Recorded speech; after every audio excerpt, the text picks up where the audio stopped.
What's up, kings and queens? Are you feasting on pork and beans? I am Dominic of Rumor and Innuendo, adfreeshows.com, SEScoops.com. That is a dirt sheet website. Check it out. And OneTrueSportTV.com. And I'm live here with all you guys and gals to talk a little bit of Monday Night Raw. And we're going to talk about a little bit about that AEW deal and the reports surrounding that. Could we do something this week? Could we hear something next week? Are we going to hear something? I think we will. Let's talk about a lot of stuff. Got to shout out to some folks in the chat here. Dre Owen says, good afternoon. Human torpedoes on Raw. There was a fan. Can you imagine just being a fan, just sitting there, and then Bronson Reed grabs hold of you and just throws you at Braun Strowman? That is unbelievable. My goodness, that poor fan. I hope they gave him another t-shirt at least or something, you know? Wrestling Old Head. Good afternoon, R&I. Dom and Robert, like Cody Rhodes and Roman Reigns, are scarecrows because they are outstanding in their field. Wow, I like it. You know what, Wrestling Old Head? I'm a big fan of the Scarecrow from Wizard of Oz. Ray Bolger for life, everyone, just so you know. Happy Transformers Day to all who celebrate. Till all are one. Oh, okay. You know what? I never got super into Transformers. Never did. I don't. The first movie was really good with Shia LaBeouf and all that stuff. But like as a kid, I never watched really the cartoon a whole lot. Maybe it was a little bit touch before my time because that was more like late 80s, right? So I was 90, 91 is when I started getting more into some stuff. Like, remember the Muppet Babies, which is 40 years old. And that's a little older than me even. So, wow. How about that? But yeah, Transformers, I saw the new cartoon is out, the new movie. So that's pretty cool. Alt Jake says, GM, some dirt she saw t-shirt designs and ran with it as the new name, Street Trash. My God. We're gonna discuss that a little bit. Barnaby. I was a Barnaby fan. What is Barnaby? Help me out here. Dang it. Why am I so lost on some of this stuff? Do you guys remember David the Gnome? I made reference to him the other day. Not on the show, but just in my public life. I said something about David the Gnome. And oh, yeah, I was in my buddy's garden. I was like, man, this is where David the Gnome would live. So, oh my gosh. You're right, Babes in Toyland. Thank you, Wrestling Old Head. Holy smokes. Okay. I love Ray Bolger, though. You know, he could have been a good wrestler, I think. He had the good pratfalls down, if you saw the old, if you watched Wizard of Oz. So, hey, did you guys watch Monday Night Raw? I did. This morning I did. I watched it.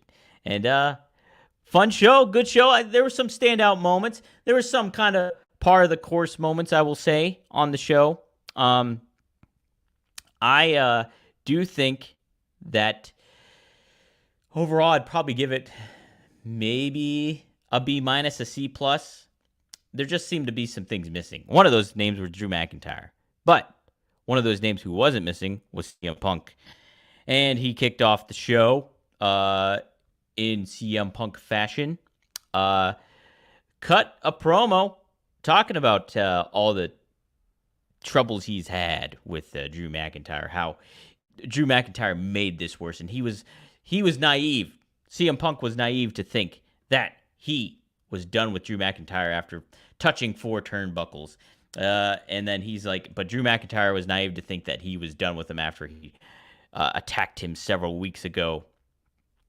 And then basically just made the statement, the call to action for himself, where he wanted a piece of Drew McIntyre and he was going to take him to hell. Yeah, he said, I'm going to make you bleed. I promise you are going to have to kill me. I've had a great career. If this is the end, so be it. If you're prepared for this to be the end of Drew McIntyre, then I'll see you in hell.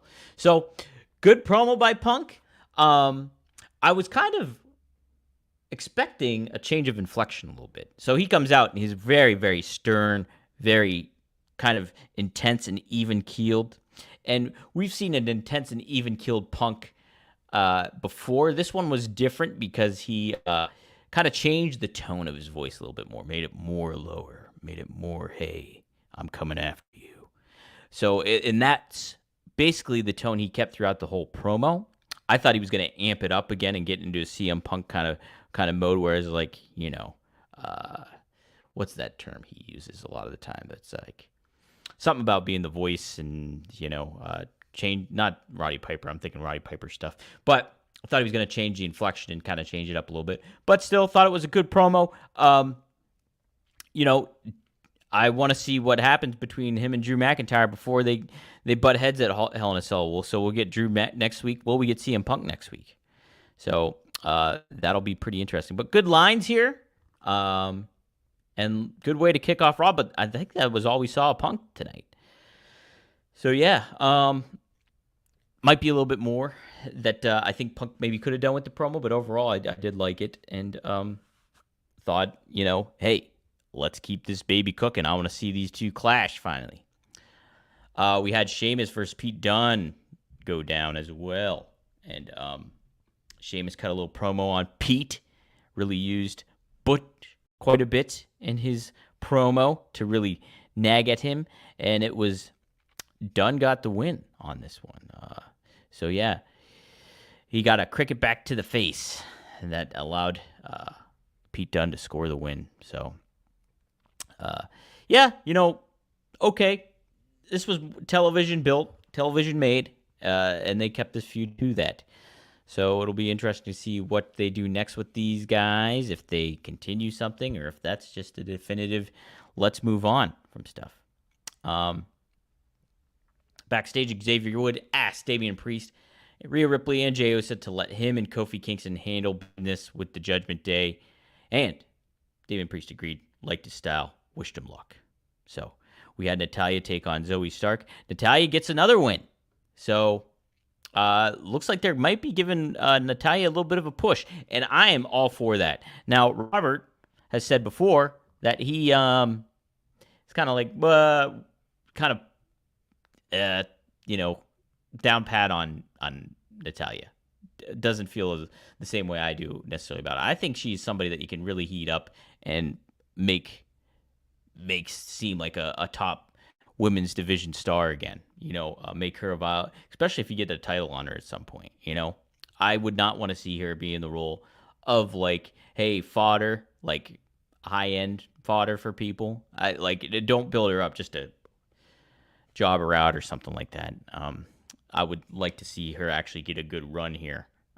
Because she's got that legacy ties. And they really tied in the aspect, hey, she was in Calgary last week. It was a hell of a return for her. Why not take advantage of that and make the most of it? Whatever you decide to do between Liv and Rhea here, I think will be good, at Bad Blood. But if Liv retains and, you find a way to pivot Rhea onto something else, or vice versa, I think putting Natalya in a mix with a program with Liv would be great, and help build Liv a little bit more too. You know what I mean?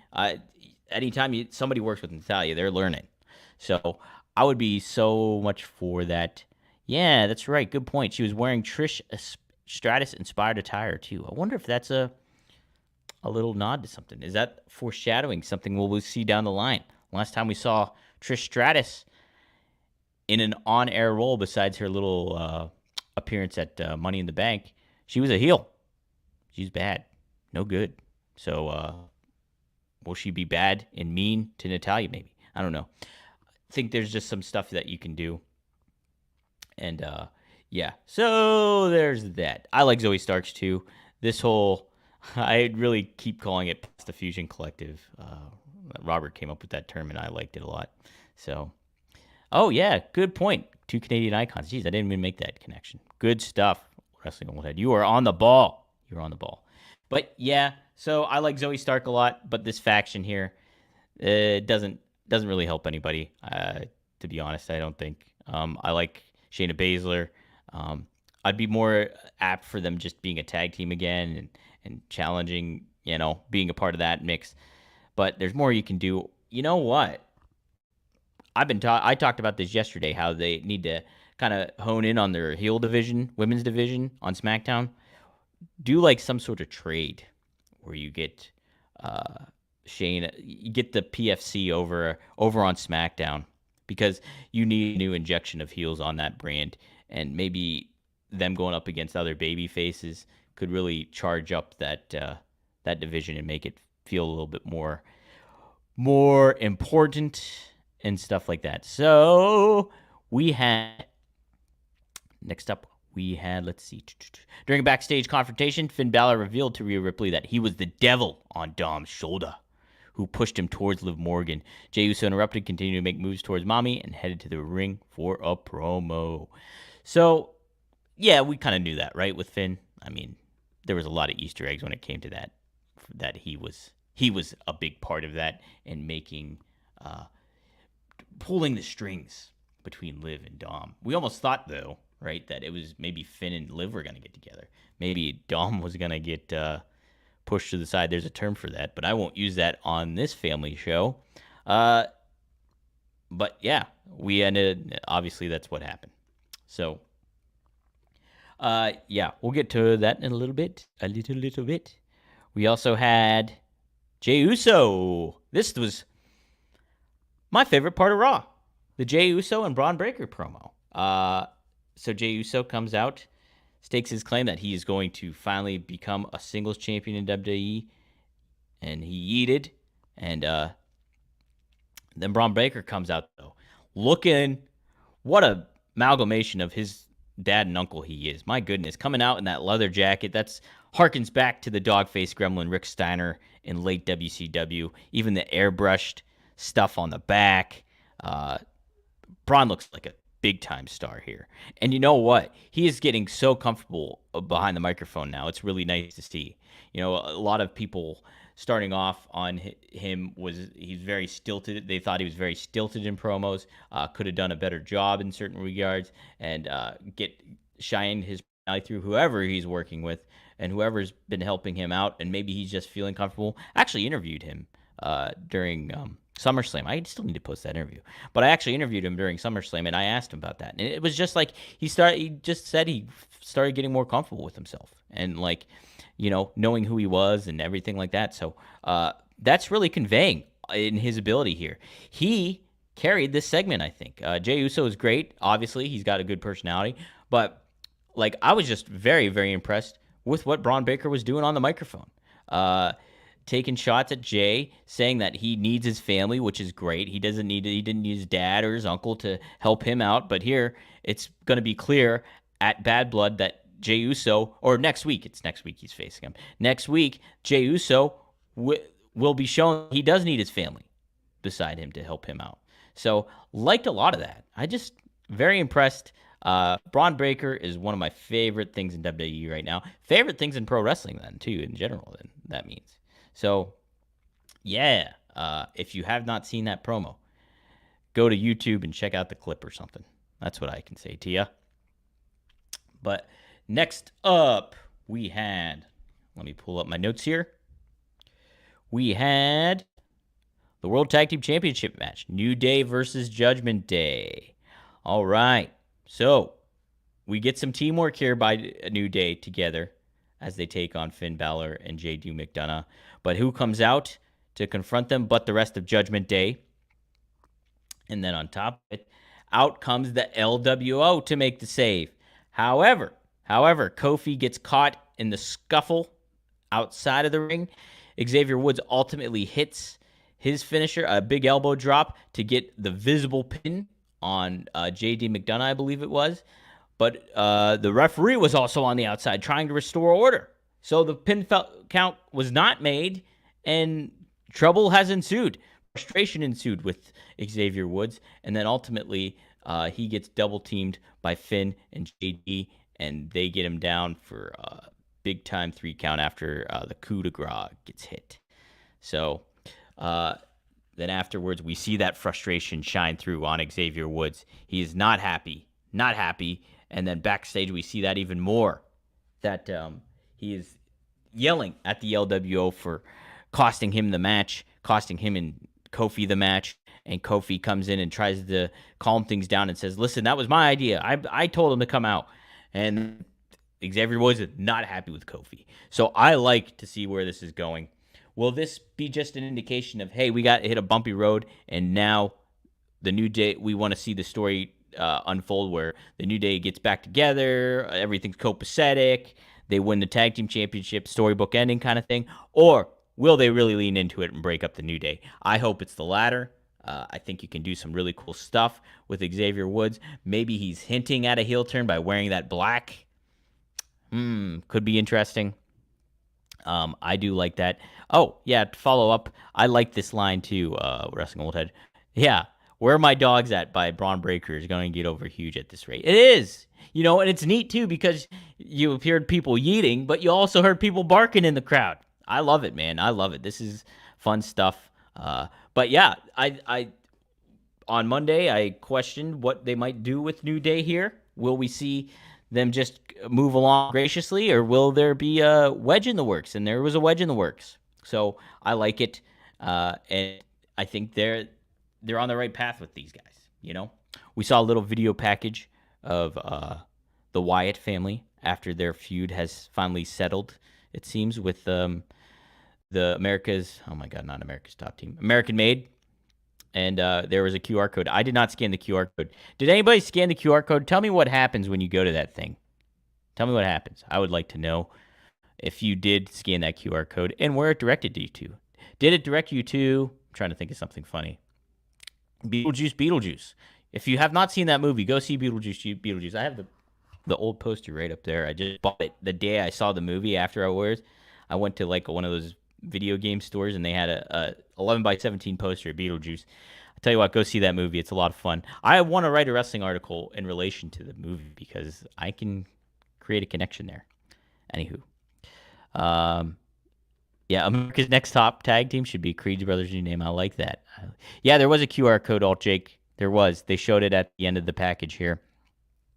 But yeah, I think it was good stuff when it comes to positioning these rising stars. You don't need everybody on television all the time, and I think that was a good way to handle the Wyatt family, not the Wyatt family, the Wyatt Six, and then in same turn, we got the same thing from. I might be jumping around here a little bit, but we got the same thing from. My God, I just said their name, American Made, because you get this fun video package that really does pretty much cut a line and saying, hey, we're done with the Wyatt Six. We're ready to move on, prove ourselves to the wrestling world. Why we're here. We want legitimacy, all that kind of stuff. It's fun. You get to see personality from Brutus, Julius, and Ivy Nile. So good stuff. This faction's going to be a lot of fun to see develop and move along as heels. It's going to be really, really fun. Oh, yeah. So Wrestling Old Head, I want to see Beetlejuice. I'm hoping to get close to Frighteners, Michael J. Fox movie, or close to the original vibe. Wrestling Old Head, you won't be disappointed. It is very much cut from the same cloth of both those. Frighteners was so fun. That was a great movie, too. But yeah, you will not be disappointed. The new characters that they have in Beetlejuice adds to the universe there that they've created. Really fun moments, great scenes. There was a moment I really laughed out loud. Several of them, but it's good stuff. Okay. So then after that, we had... let me pull it up. I'm switching between windows again, guys. We had Bronson Reed and Braun Strowman. Now, I really, really enjoyed this too. I did. There was no official match because the top rope got broken off because Bronson took a big bump into the top turnbuckle, and the whole ring top rope got pulled down. So no bell officially rang. This was all just chaos. Braun Breaker levels Bronson Reed. I think he chokeslammed him. Yeah, he chokeslammed him. Bronson goes to the outside. He's ready to do the whole choo-choo thing. And then Bronson Reed throws a fan at Braun Strowman. And more chaos ensues. Bronson gets back up.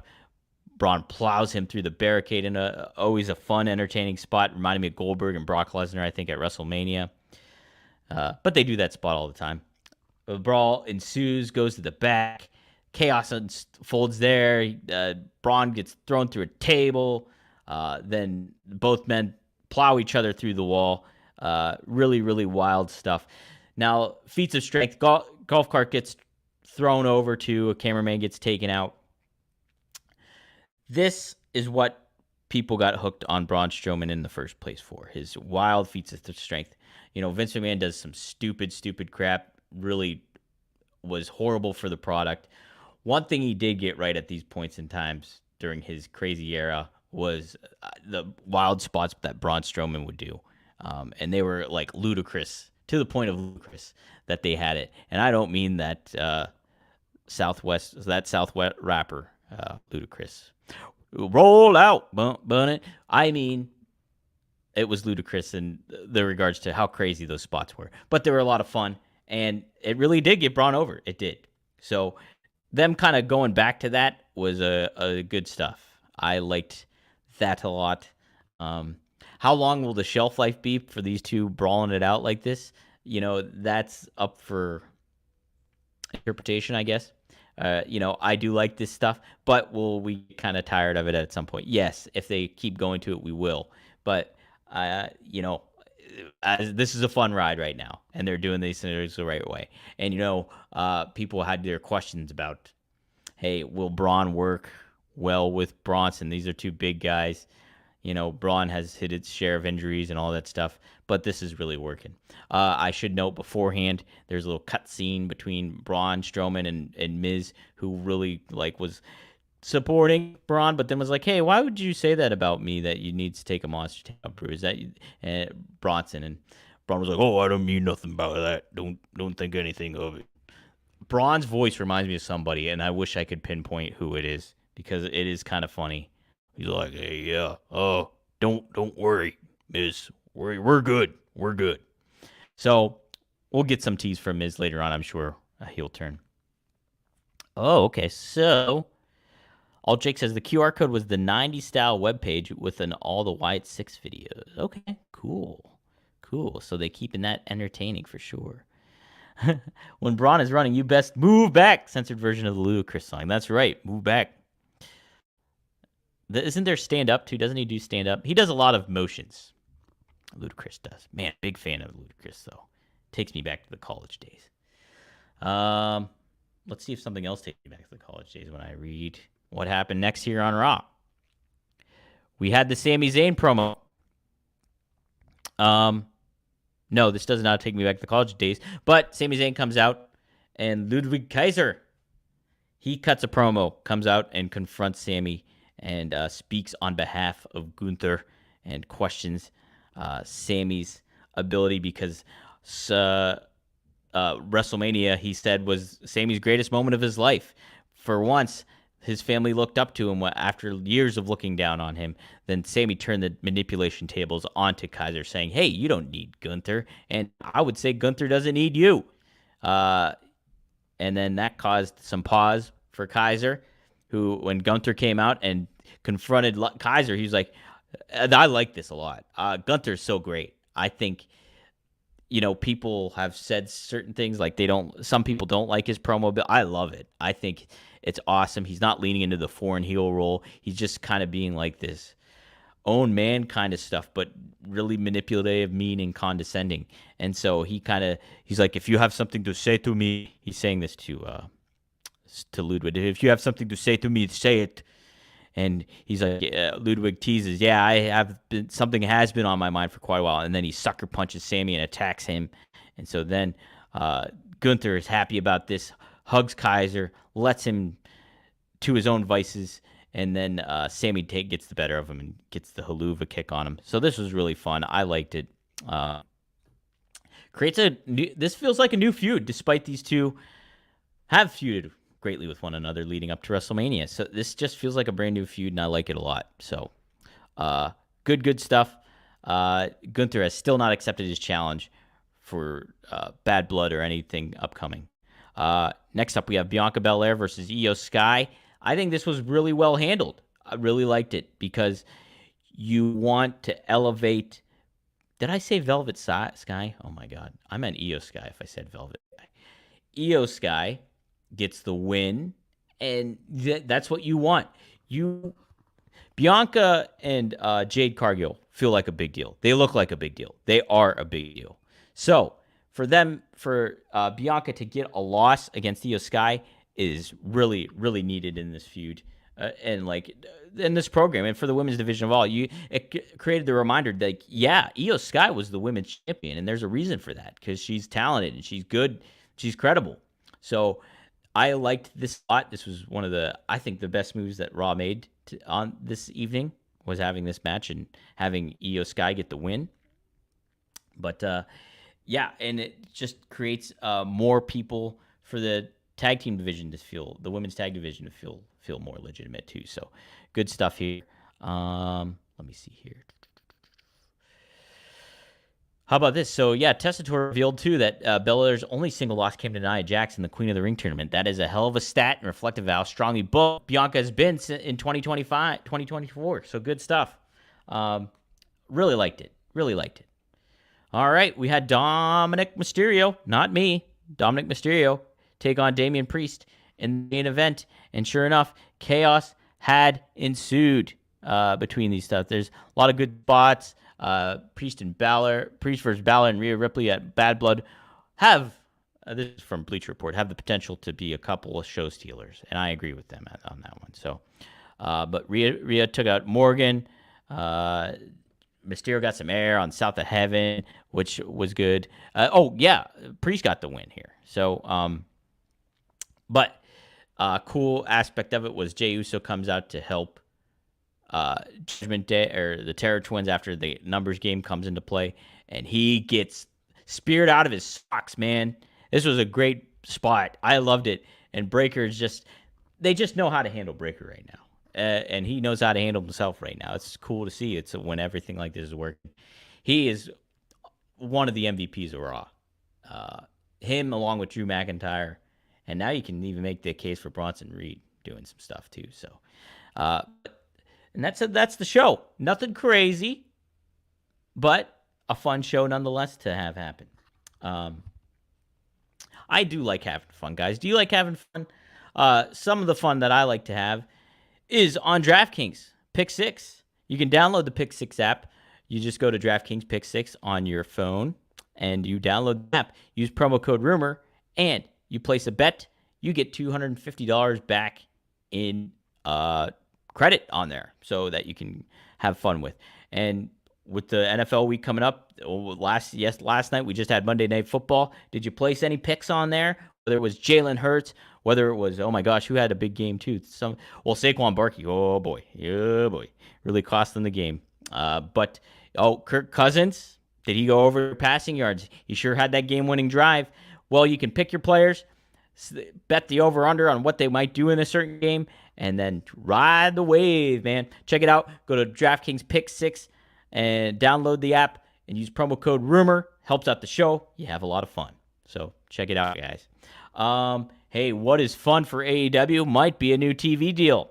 Some details have surfaced regarding what may happen here with AEW. John Orand of Puck News recently provided some inside information on the negotiations between AEW and the TV partners, noting that the package is close to being finished.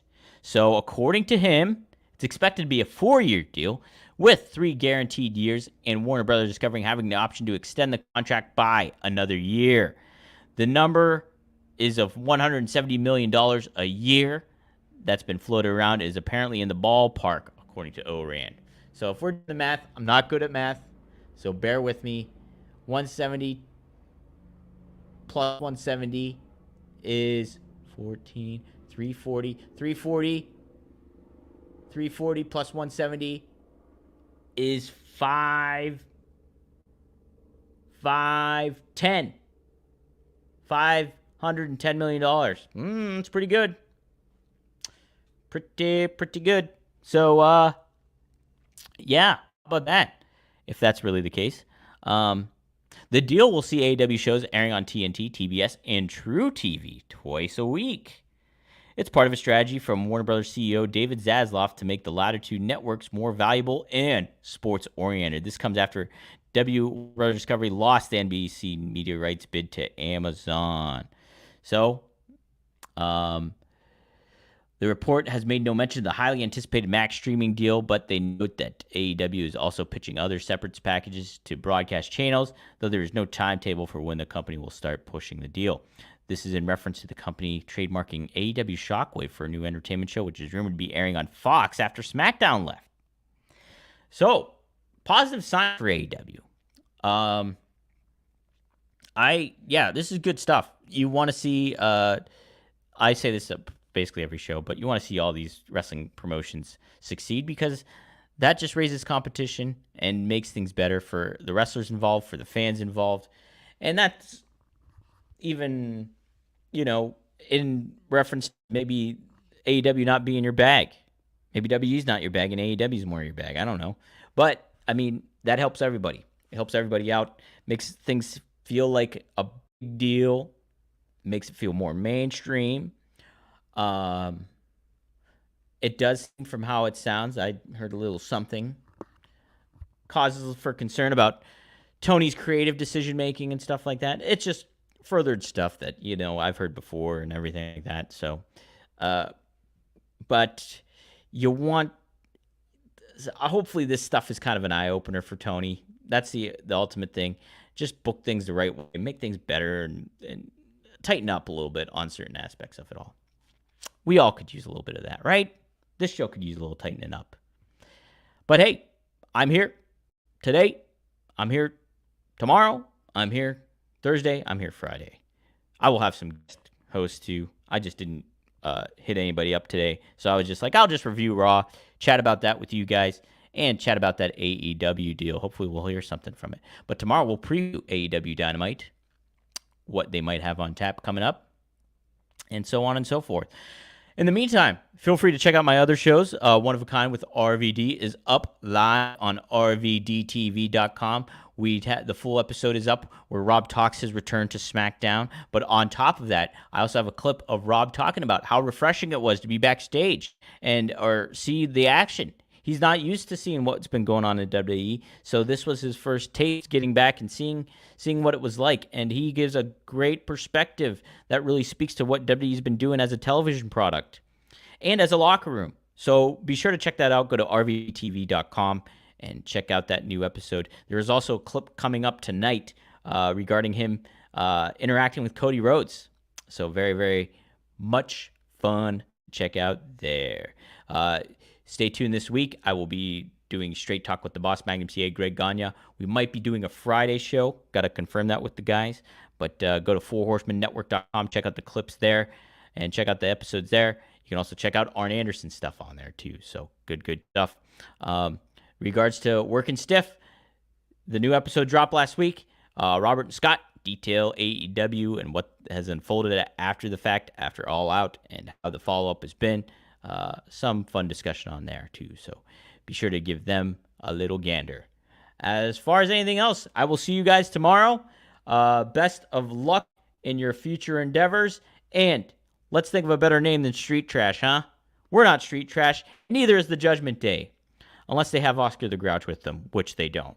But see you tomorrow on Rumor and Innuendo.